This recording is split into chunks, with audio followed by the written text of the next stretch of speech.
مولاي صل وسلم دائما أبدا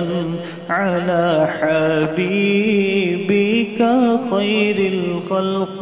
كلهم. السلام علیکم ورحمۃ اللہ وبرکاتہ۔ ماہ محرم الحرام چل رہا ہے اور 10ویں محرم آنے کو ہے۔ آج کی اس ویڈیو میں یوم عاشوراء سے متعلق 10ویں محرم سے متعلق ہم کچھ باتیں جانتے ہیں کہ یوم عاشوراء کی یعنی 10ویں محرم کی کیا فضیلت ہے اور یوم عاشوراء کو کیا کیا چیزیں کرنی چاہیے، کن کن چیزوں کی ضرورت ہے، اور اللہ کے نبی محمد عربی صلی اللہ علیہ وسلم کی جانب سے کن کن چیزوں کے کرنے کا ہمیں حکم ملا ہے یوم عاشوراء میں،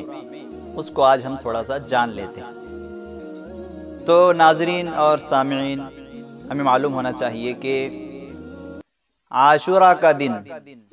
بڑا ہی اہمیت والا دن ہے، یعنی 10ویں محرم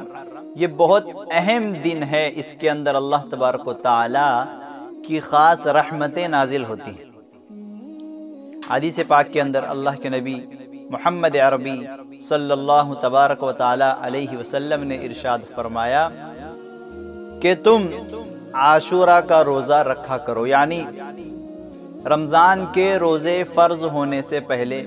یہ حکم تھا کہ لوگ عاشوراء کا روزہ رکھیں،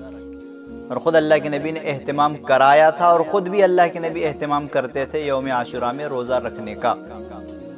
اور ایک حدیث جو حضرت عائشہ رضی اللہ تعالی عنہا سے روایت ہے، وہ فرماتی ہیں کہ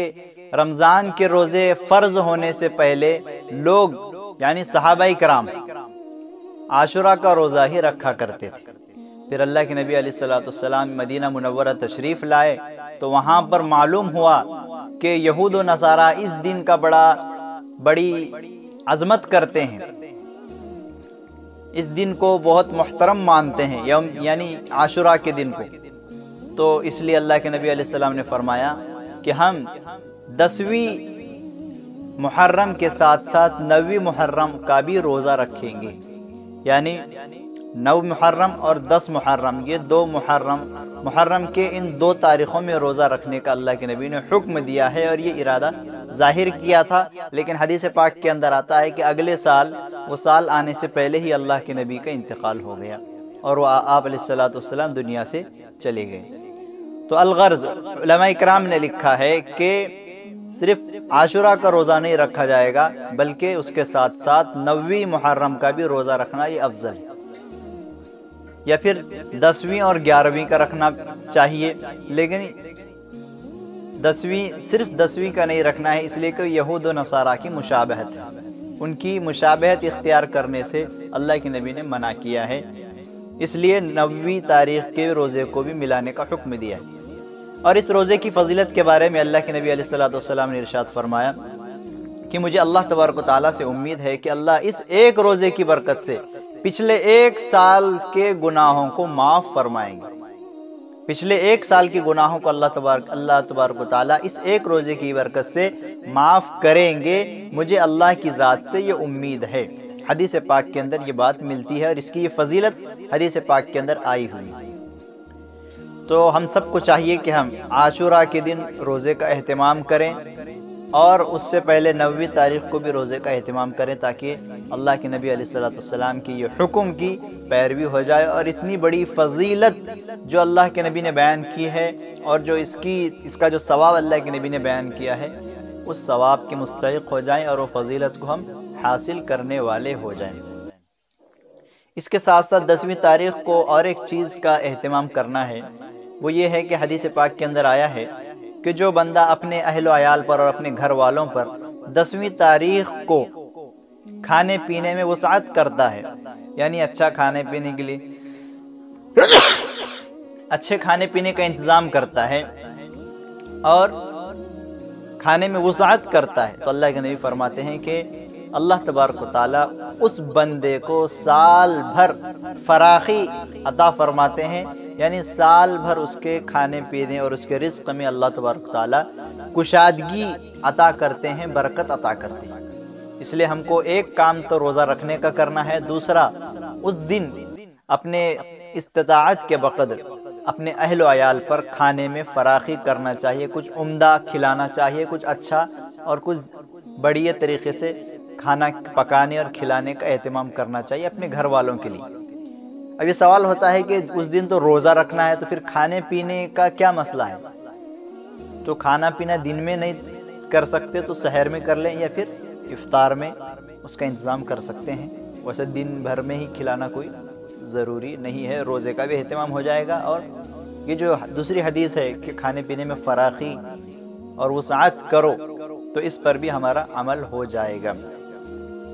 اور آخری بات جو یہاں پر سمجھنے کی ہے وہ یہ ہے کہ اللہ کے نبی علیہ السلام نے فرمایا کہ یہود و نصارہ کی تم مشابہت نہ اختیار کرو روزہ رکھنے میں۔ وہ صرف 10ویں کا روزہ رکھتے ہیں تو ہم ان کی مخالفت میں 9ویں اور 10ویں 2 روزے رکھیں گے تاکہ ان کی نقل نہ ہو اور ان کی مشابہت نہ ہو۔ تو یہاں پر سمجھنے کی بات ہے کہ مذہب اسلام میں عبادات کے اندر بھی یہود و نصارہ کی مشابہت اختیار کرنے سے اللہ کے نبی نے منع کیا ہے۔ عبادتوں کے اندر بھی یہود و نصارہ کی نقل کرنے اور غیروں کی نقل کرنے سے منع کیا گیا ہے، اور مشابہت اختیار کرنے سے اللہ کے نبی نے منع کیا ہے۔ تو سادی زندگی میں کب ہم کو اسلام اس بات کی اجازت دے سکتا ہے کہ ہم غیروں کی نقل کریں؟ یہ بہت اہم بات ہے، بہت اہم پوائنٹ ہے، اس کو سوچنے کی بات ہے، اس کو نوٹ کرنے کی ضرورت ہے کہ عبادت جس کے اندر تو سراسر ثواب ہی ثواب ہے، لیکن اس کے اندر بھی مشابہت اختیار کرنے سے اللہ کے نبی نے منع فرما کر 9ویں تاریخ کو یا پھر 11ویں تاریخ کو روزہ رکھنے کا حکم دیا ہے۔ تو سادی زندگی میں لباس کے اعتبار سے ہو یا اخلاق کے اعتبار سے ہو یا کاروبار کے اعتبار سے ہو، ہر اعتبار سے اسلام اس بات کی کیسے اجازت دے سکتا ہے کہ ہم اپنے نبی کے طریقے کو چھوڑ کر غیروں کے طریقے کی نقل کریں؟ اس لیے ہم کو چاہیے کہ ہم جہاں پر عبادتوں میں غیروں کی مشابہت اختیار نہیں کر رہے، ان کی مخالفت کر رہے ہیں، اسی طرح اپنے لباس میں، اپنے اخلاق میں اور اپنے کردار میں اور اپنے کاروبار میں اور اپنے ساری زندگی کے ہر پہلو میں غیروں کی نقل اور غیروں کی مشابہت کو چھوڑ کر اللہ کے نبی محمد عربی صلی اللہ علیہ وسلم کی نقل کرے، آپ کی سنتوں کی پیروی کرے۔ اس میں برکت بھی ہے اور اس میں ثواب بھی ہے، دلوں کا سکون بھی ہے، راحت بھی ہے، دونوں جہاں کی راحتیں اور آسانیاں اس کے اندر پوشیدہ ہیں۔ اللہ سے دعا ہے کہ اللہ تبارک و تعالی یوم عاشوراء کی ہم سب کو فضیلت کو سمجھ کر اس کے اندر عبادتوں کا اہتمام کرنے کی توفیق عطا فرمائے، خصوصاً روزہ جیسے عمل کا اہتمام کرنے کی اللہ ہم سب کو توفیق عطا فرمائے، اور اس کی عظمت کو سمجھنے کی اللہ ہم سب کو توفیق عطا فرمائے۔ آمین۔ وآخر دعوانا الحمدللہ رب العالمین۔